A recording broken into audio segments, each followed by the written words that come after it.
jangan begadang main HP saat malam hari, sehingga kesehatan kita tetap terjaga. Oke, sebelum kita mulai pelajaran teknik pendederan pada KD yang baru, kita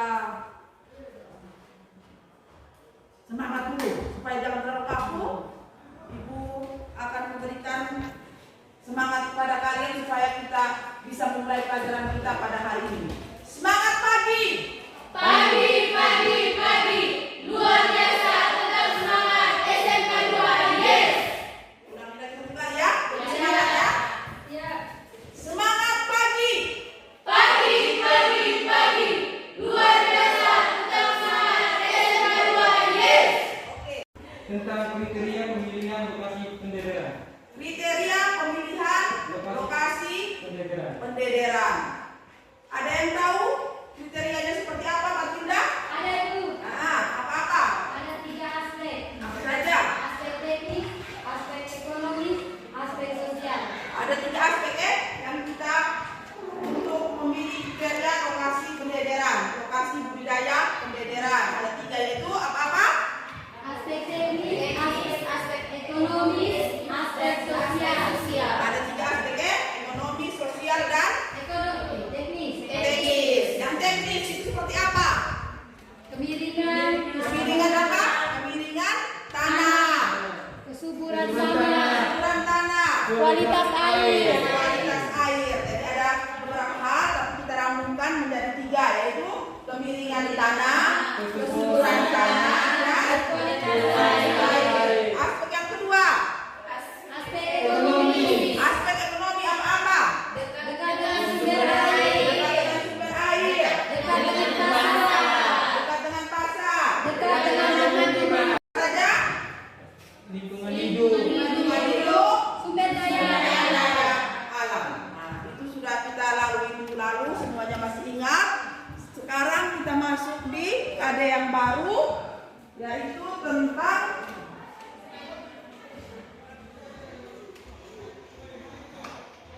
menerapkan desain dan tata letak wadah pendederan komoditas perikanan. Itu KD pengetahuannya. Sedangkan KD keterampilannya membuat desain dan tata letak wadah pendederan komoditas. Tujuan pembelajaran kita kali ini yang pertama, supaya kita mampu menerapkan desain wadah pendederan komoditas perikanan. Yang kedua, kita mampu menerapkan tata letak wadah pendederan komoditas perikanan. Yang ketiga, kita mampu membuat desain wadah pendederan komoditas perikanan. Dan yang terakhir, yang keempat, kita mampu membuat tata letak wadah pendederan komoditas perikanan. Tentang desain dan tata letak wadah pendederan komoditas perikanan. Anak-anak, tolong perhatikan gambar yang ada di depan.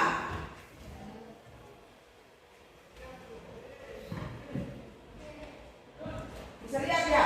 Bisa lihat?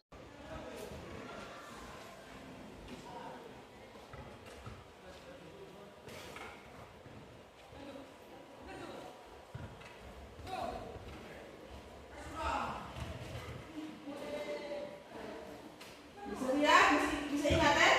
Nah, sekarang Ibu kasih lihat ini di video tentang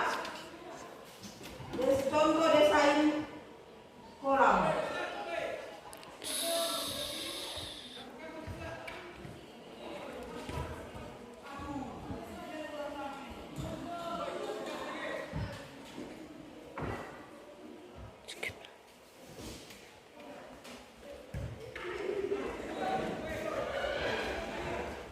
Perhatikan di depan supaya sebentar pada saat mengerjakan tugas dari Ibu, kalian bisa mengingat apa yang sudah kalian nonton atau gambar yang kalian lihat sebelumnya.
Majukan ceria. Bisa Ibu.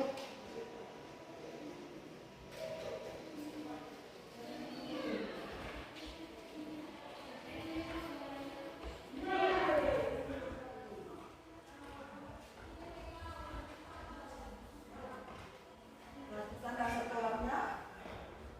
Pipa-pipa salurannya.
Jadi masing-masing kelompok mulai mengerjakannya. Kalian punya apa tadi? Berangkat dan lain periuk. Nah, silakan dikerjakan. Ada pertanyaan di situ. Silakan diselesaikan di lembar kita tersebut. Kalian itu tentang apa? Ulang. Ulang. Yang ini KJA, keramba dari aku. Salam Mas Bang. Aidan Sinar Firdi Internasional Sensitif dengan Sifri. Baru kamu tekan. Terakhir proses baru kamu tekan. Ijak. Ya Ibu. Kak.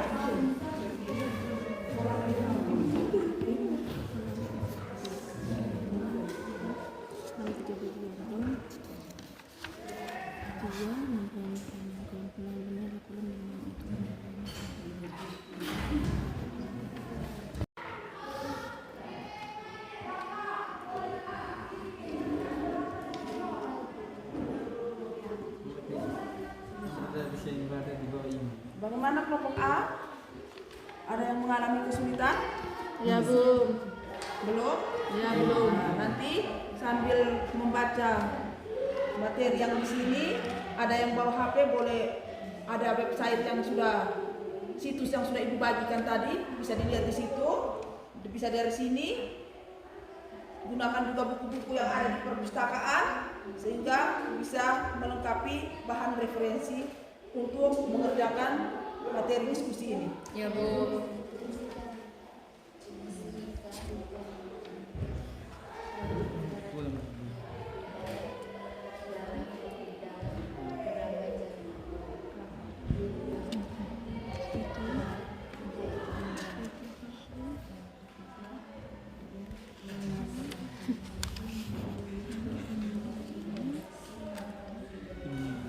Fiber, plastik, desain kolam. Itu kan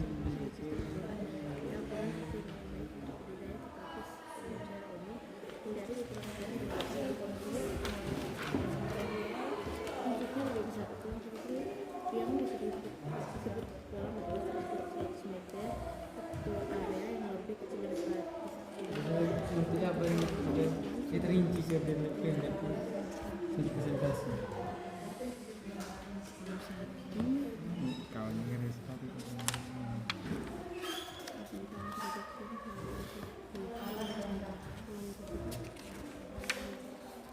Tersebut tadi.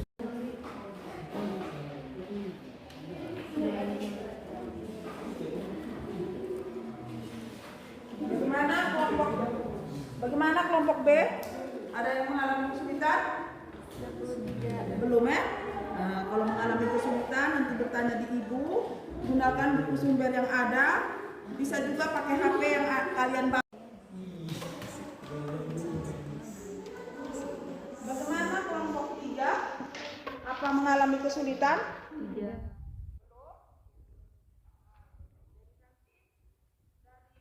Yang ada nanti bisa dikerjakan sesuai petunjuk.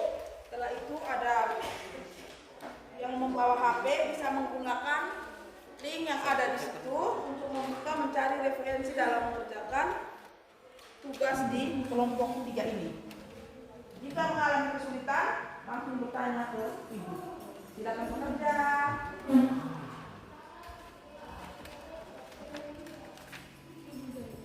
Jangan terlupa ini kalau bilang mungkin diartikan dalam permasalahan saya seperti itu.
paling baik untuk budidaya, tetapi secara umum dihadiri ukuran pola yang terlalu besar karena sulit pengelolaannya atau terlalu kecil karena biaya konstruksinya lebih besar.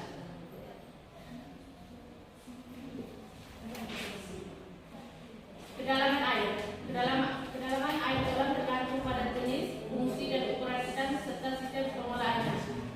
Kedalaman air berhubungan dengan pengantaran panas, penetrasi cahaya matahari, serta perkembangan tumbuhan air yang tidak dikehendaki. Kolam yang terlalu dalam kurang baik karena pengantaran panas dan penetrasinya cahaya tidak sampai dari perairan. Pematangan. Satu unit kolam biasanya memiliki pematangan yang berbeda-beda ukurannya, yakni pematangan primer, sekunder, dan tersier. Pematangan primer adalah pematangan utama yang mengilir seluruh unit perkolaman dan dapat berfungsi sebagai jalan untuk pengangkutan sarana produksi dan hasil panen. Pematangan sekunder adalah pematangan pembagi antara petak kolam, sedangkan pematangan tersier adalah pematangan pembagian.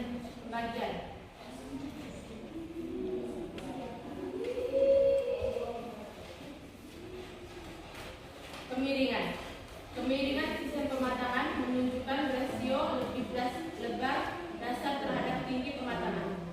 Apabila lebar dasar sama dengan tinggi pematangan, berarti kemiringannya 1:1. Sedangkan apabila lebar dasar 2 kali tingginya, maka kemiringannya 2:1. Dasar kolam. Secara keseluruhan, dasar kolam dibuat miring dari sisi air masuk ke arah sisi air keluar. Dasarkan kolam untuk budaya ikan ini dibuat miring ke arah pembuangan air. Cara pengukuran yang mudah untuk mengetahui kemiringan dasar kolam adalah dengan menggunakan selang air yang kecil. Pada masing-masing ujung itu kemasukan dan pintu air mengeluarkan air, tempatkan sebatang kayu atau bumbu yang sudah diberikan ukuran. Saluran air. Ada 2 macam saluran, yaitu saluran untuk air masuk dan air buangan. Sistem saluran harus dirancang agar setiap kolam tidak tergantung pada kolam yang lain dalam hal pemasukan dan pembuangan air. Pintu air. Pintu air terdiri atas pintu air yang masuk dan keluar. Pintu air masuk dapat dibuat dari bambu, tumpukan tanah liat, pipa paralon, atau semen yang dipasang pada pintu air.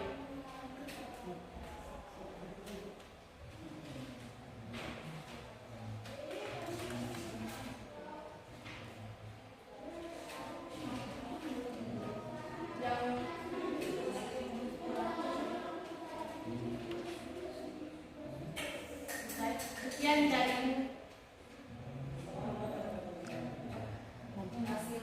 hasil diskusi kami. Terima kasih. Nah, setelah kita mendengarkan presentasi dari kelompok 1, Ibu ingin mendengar pertanyaan dari kelompok 2 dan 3. Ada? Ada. Ada. Kalau begitu Ibu persilakan dari kelompok 2 duluan. Baik, saya selaku kelompok 2 ingin memberikan pertanyaan kepada kelompok 1. Desain kolam biasanya berbentuk apa? Ya, pertanyaannya desain kolam itu biasanya berbentuk apa? Ayo kelompok 1 silakan menjawab. Bisa berbentuk seperti persegi, persegi panjang, lingkaran, trapesium, segitiga, bahkan berbentuk tidak beraturan. Apakah jawabannya ini sudah memuaskan Anda? Sudah. Sudah? Sudah. Oke. Matilda, mungkin ada pertanyaan dari kelompok 3? Ada, Ibu. Oke, silakan. Saya dari kelompok 3 ingin mengajukan pertanyaan kepada kelompok 1. Bentuk kolam pendederan yang ada di lihat kita bentuknya apa? Segi 4 dan lingkaran. Oh, ada yang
Yang kelima, ukuran bak disesuaikan dengan ketersediaan lahan.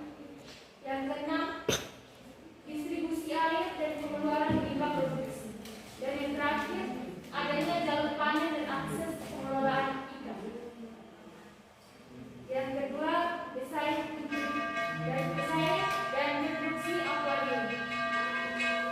Akuarium adalah media atau wadah untuk pemeliharaan ikan yang terbuat dari bahan kaca dengan ukuran yang terbatas. Fungsi akuarium yaitu bisa berfungsi sebagai tempat melihat keindahan alam melalui aneka warna ikan hias indah dan gerakannya yang lincah. Dan yang kedua, adanya akuarium ikan hias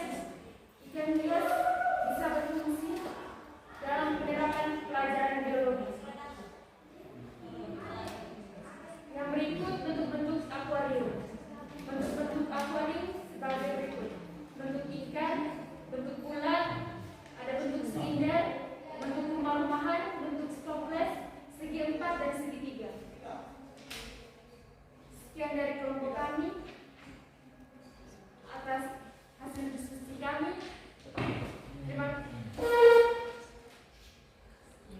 Terima kasih atas perhatian. Oke anak-anak, setelah mendengar hasil presentasi dari kelompok 2, mungkin ada pertanyaan dari kelompok 1 dan kelompok 3. Ada. Oke, silakan kelompok 3 duluan. Jelaskan fungsi outlet pada bak pendederan.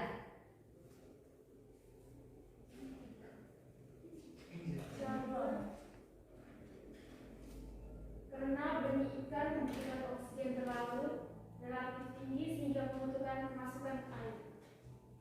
Oh, jadi fungsinya adalah untuk mengeluarkan sisa-sisa air ya. Fungsi outlet toh? Ya. Nah, jadi fungsi outlet itu adalah untuk mengeluarkan sisa-sisa air yang kotor. Jadi dipasang di pipa pengeluaran itu untuk mengeluarkan air-air yang kotor, sisa dari metabolisme ikan. Nah, kelompok 1. Mengapa pendederan ikan umumnya dipelihara atau dijadikan pada bak? Karena benih ikan membutuhkan oksigen relatif tinggi sehingga membutuhkan kemasukan air. Oh, jadi karena membutuhkan oksigen, maka diperlukan air yang relatif tinggi atau yang terus menerus. Oke, setelah mendengarkan dari kelompok 1 dan kelompok 2, sekarang mari kita sama-sama mendengarkan hasil presentasi dari kelompok 3. Kelompok 3 silakan.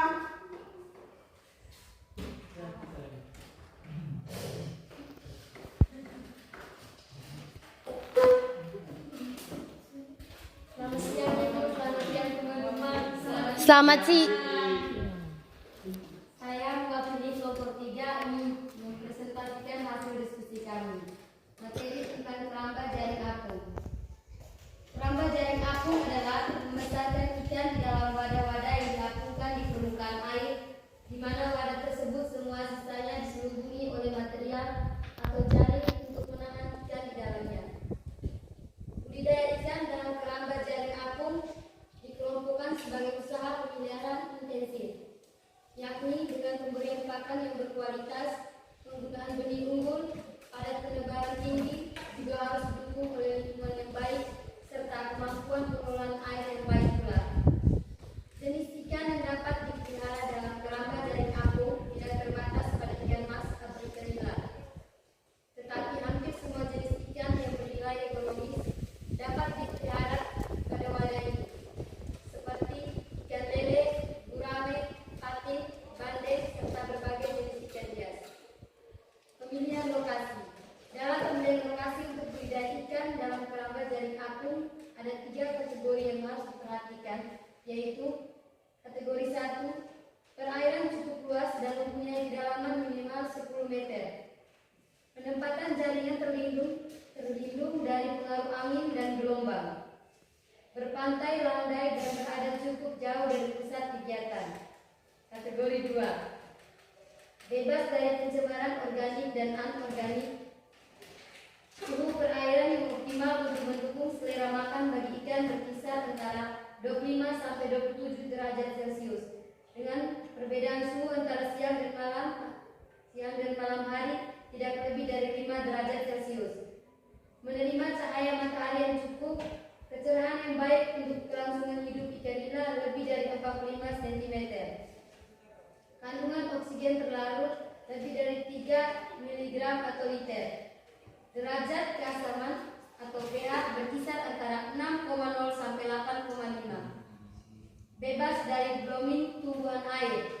Bebas dari pengaruh parasit dan penyakit. Lokasinya mempunyai sirkulasi atau pertukaran air yang baik.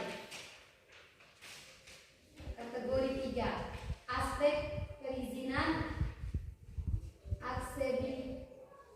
aksesibilitas yang baik, artinya mudah dalam mendapatkan sarana dan prasarana produksi ikan, benih, pakan, alat-alat perikanan, dan lain-lain. Lokasi yang akan dipilih keamanannya terjamin, dekat dengan daerah pemasaran. Konstruksi keramba jaring apung pada dasarnya berbentuk kantong segi 4 yang kelima sisinya terbuat dari jaringan polietilen yang berfungsi sebagai tempat memelihara ikan. Jaringan ini diikat atau dipasangkan ke rakit. Untuk pembuatan keramba jaring apung diperlukan alat dan bahan yaitu jaring multifilamen, bambu, drum, belahan bambu, tali hijau, kawat, kayu kaso, tambang plastik, jangkar, dan bahan lain seperti palu, pahat, gergaji, tang, dan lain-lain. Setelah bahan dan alat tersedia, pembuatan keramba jaring apung dapat dilaksanakan. Sekian dan terima kasih. Selamat siang. Hasil dari kelompok 3, mungkin ada pertanyaan dari kelompok 1 dan kelompok 2? Ada. Oke, kelompok 1. Sebutkan konstruksi wadah jaring apung keramba. Baik, saya akan menjawab pertanyaan dari kelompok 1. Ada 2 bagian yaitu kerangka dan kantong jaringan. Kerangka berfungsi sebagai tempat pemasangan, sedangkan kantong sebagai tempat pemeliharaan. Oke, terima kasih untuk jawabannya. Sekarang dari kelompok 1. Kelompok 2. Ini kelompok 1 ya? Ya. Kelompok 2. Persyaratan teknis apa saja? Untuk KDA-nya, persyaratan teknisnya. Oh ya, pertanyaannya persyaratan teknis apa saja yang dilakukan untuk membuat KJA, keramba jaring apung? Silakan kelompok 3. Yaitu arus air, bebas dari pencemaran, kualitas air, konstruksi keramba jaring apung yang lengkap. Bagaimana? Oke, setelah mendengar jawaban dari kelompok 3, artinya diskusi kita kali hari ini sudah selesai. Sekarang dari masing-masing kelompok silakan memberi kesimpulan. Kesimpulan apa yang kalian peroleh dalam pembelajaran kali ini? Dari kelompok 1. Kesimpulan kami, desain kolam bisa berbentuk persegi panjang, lingkaran, trapesium, segitiga, bahkan bentuk tidak beraturan. Hal tersebut disesuaikan dengan kondisi lahan dan lokasi bentuk kolam yang umum digunakan adalah persegi dan persegi panjang. Oke. Yang berikut kelompok 2.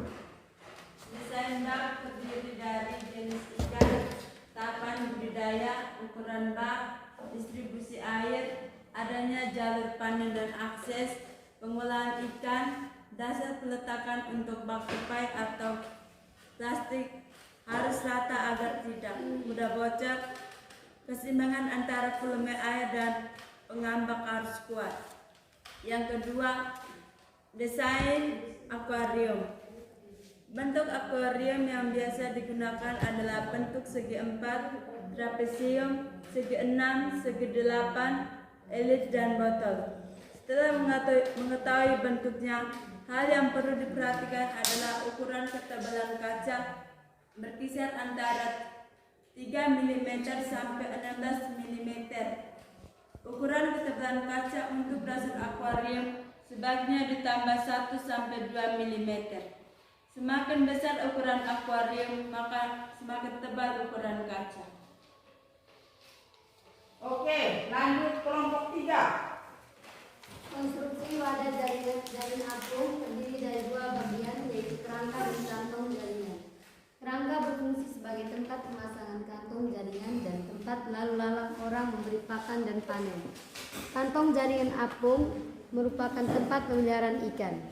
Terima kasih. Ya, jadi dari masing-masing kelompok sudah membuat kesimpulan masing-masing dari wadah desain kolam sampai bak, akuarium, dan KJA. Pada dasarnya, untuk membuat wadah budidaya ikan pendederan diperlukan desain dan konstruksi wadah yang akan digunakan. Wadah itu terdiri dari kolam, bak, akuarium, dan keramba jaring apung. Nah, jadi desain itu merupakan perencanaan dalam pembuatan wadah. Sedangkan konstruksi itu adalah susunan, model, tata letak wadah yang akan dibuat. Jadi wadah tersebut tentunya memiliki desain dan konstruksi. Jadi tata letak dari masing-masing desain itu berdasarkan lokasinya juga kita harus pikirkan. Ketika Anda mau membuat wadah budidaya pendederan, maka ada berbagai macam wadah tadi yang sudah kita belajar, yaitu kolam, bak, akuarium, dan KJA atau keramba jaring apung. Untuk itu, sebelum mengakhiri pembelajaran hari ini, Ibu akan membagikan soal postes. Silakan mengerjakan kurang 5 menit lagi, 5 menit saja. Ibu kasih waktu untuk mengerjakan soal postes. Waktu yang Ibu berikan 5 menit. Soalnya sudah ada di sini, silakan dikerjakan.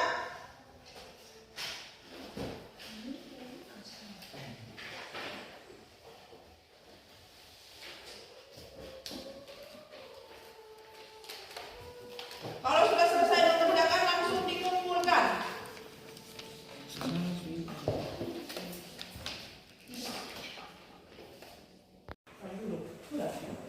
Setelah mengerjakannya, mari dikumpulkan soal prosesnya.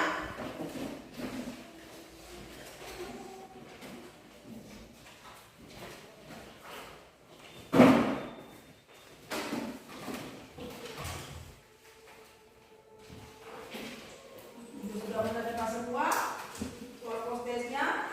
Yang terakhir, sebelum kita mengakhiri pertemuan kita, Ibu ingatkan lagi untuk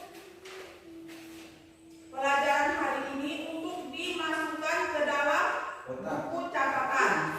Ke dalam buku catatannya. Pertemuan berikutnya Ibu akan periksa buku catatan kalian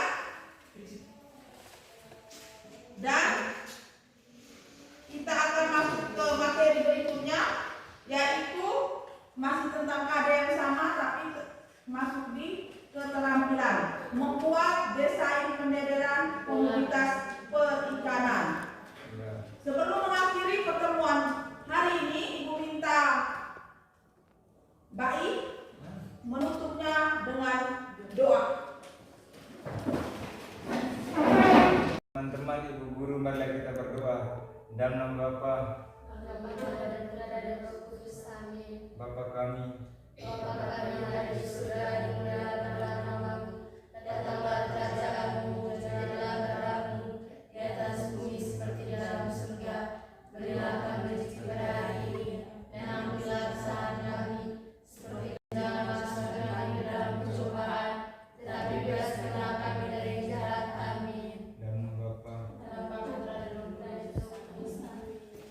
Pulang kembali bereskan kursi mejanya pada tempatnya, kertas-kertas yang ada di dalam